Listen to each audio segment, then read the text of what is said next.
انسان اپنے اندر چھپی ہوئی نفسانی خواہش کی وجہ سے برے لوگوں سے مغلوب ہو جاتا ہے۔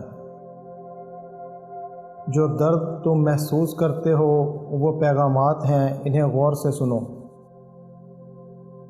جب آپ کو پروں کے ساتھ پیدا کیا گیا ہے تو پھر ساری زندگی رینگنے کو کیوں ترجیح دیتے ہو؟ دانائی کا تعلق بالوں کی سفیدی سے نہیں، عقل اور تجربے سے ہے۔ دل سیاہ ہو تو داڑھی کے سفید بالوں کی کیا وقت ہے؟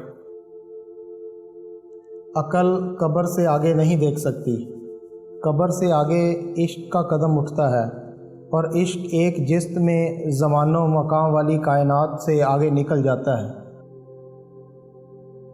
اگر تم عظمت کی بلندیوں کو چھونا چاہتے تو اپنے دل میں انسانیت کے لیے نفرت کی بجائے محبت آباد کرو۔ جب تمہیں دنیا والے تمہیں گھٹنے ٹیکنے پر مجبور کر دیں تو یہی بہترین وقت ہے سجدے کا۔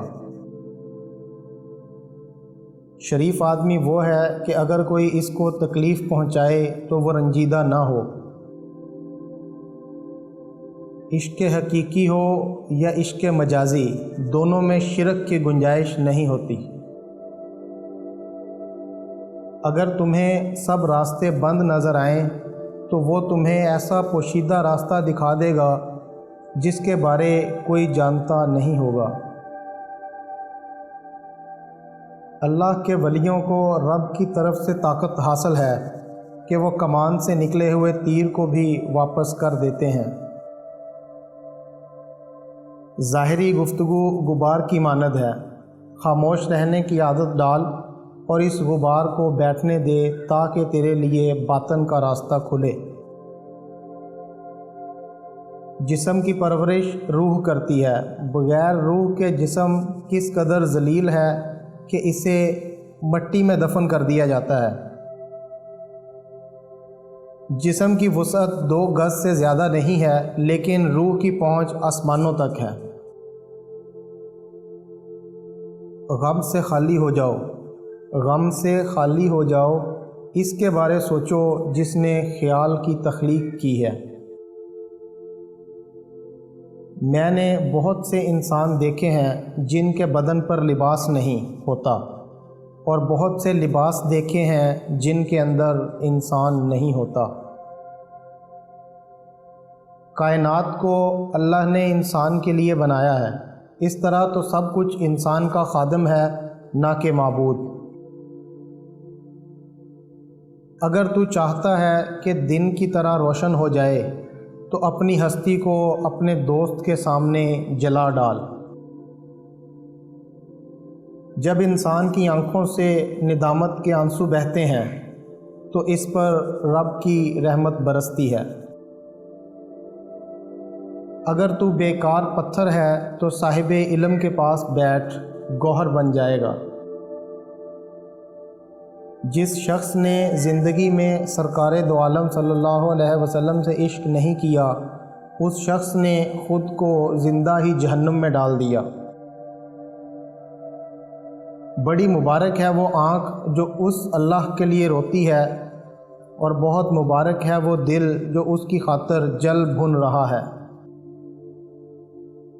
تیری داڑھی تیرے بعد پیدا ہوئی مگر سفید ہو گئی، اور تو ابھی تک ویسے کا ویسا کالا ہے۔ درویشوں کے علاوہ دنیا کے باقی لوگ بچوں کی مانند ہیں جو دنیا کے کھیل میں مگن ہیں۔ تھوڑی دیر کے لیے قبرستان جا اور خاموشی سے بیٹھ اور ان بولنے والوں کی خاموشی کو دیکھ۔ مسجد رقص کرنے کی جگہ نہیں، مگر میں نے وہاں جہالت کو ناچتے دیکھا ہے۔ نیکی اور بدی کے تصور سے نکل کر اگلے مقام تک آ جاؤ، میں تمہیں وہیں ملوں گا۔ مولانا رومی رحمۃ اللہ علیہ سے کسی نے پوچھا، زہر کیا ہے؟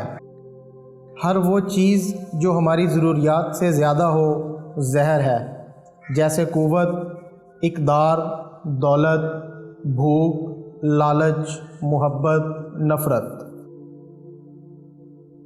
اگر میرا علم مجھے انسان سے محبت کرنا نہیں سکھاتا تو ایک جاہل مجھ سے 1000 درجے بہتر ہے۔ کہانیوں سے مطمئن ہونے کے بجائے آپ کے تعلقات دوسروں کے ساتھ کیسے گزرے ہیں، اپنی ہی داستاں افشاں کریں۔ آپ کے دل میں ایک موم بتی ہے، جلنے کے لیے تیار ہے۔ آپ کی روح میں ایک باطل ہے، بھرنے کے لیے تیار ہے۔ آپ کو محسوس ہوتا ہے، آپ نہیں جانتے۔